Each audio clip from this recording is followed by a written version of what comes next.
Hi, crew. We're going to be reading Nothing to Do by Douglas Wood.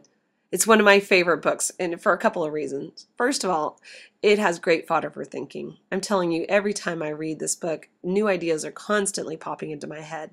I also love the illustrations. They're by Wendy Anderson Halperin. Each page uses patterns found in nature, so be sure to take your time as we go through the video and pause it to take in all the details. We are going to stop about halfway through to take time to ponder these ideas, so be sure to pay attention to your thinking as you're listening.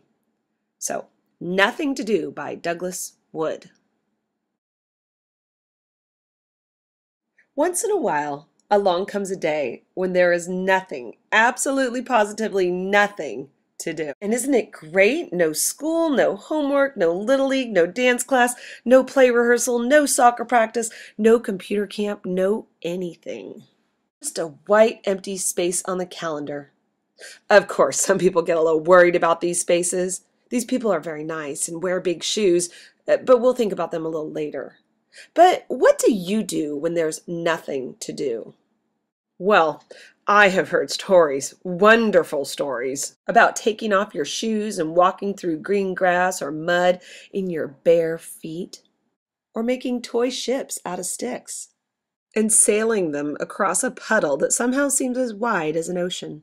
I've heard about lying on your back and watching the clouds turn from dinosaurs into crocodiles, into dragons, into bears, into butterflies, into clouds. Or lying on your stomach and watching an ant carry something 3 times bigger than he is, while you wonder, how can he do that? And what do ants eat for breakfast that makes them so strong? I've heard of making a paper airplane. Do loop-de-loops and barrel rolls in the soft summer air, and then land smooth as butter on bread. Or building a fort, a secret place, where no one can see you because you can't see them, and surviving for hours on peanut butter sandwiches and lemonade. I've heard about catching fireflies on a warm evening and putting them in a jar until you have 2 hands full of gold, and then letting them all go. And I've heard of swinging until your toes can touch the clouds, or hanging by your knees like a monkey just to find out how a monkey feels.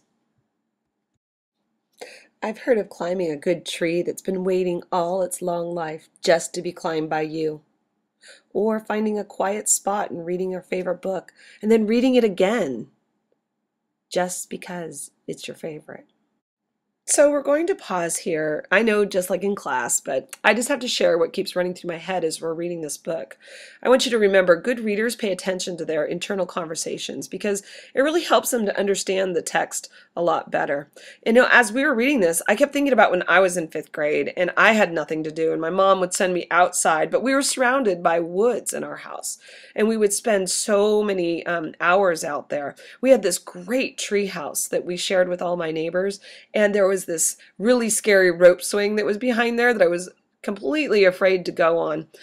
And sometimes we would take a bucket and we would go on these long walks all the way to the shore and gather mussels to bring back for dinner. So as I'm hearing the story, these are the things that are popping into my head. And I'm wondering, what was your thinking as you were reading it? What do you do when there's nothing to do? Now it's your turn to share. What is it that you like to do when there's nothing to do? Just follow the directions below this video. And when you're finished, be sure to read each other's comments.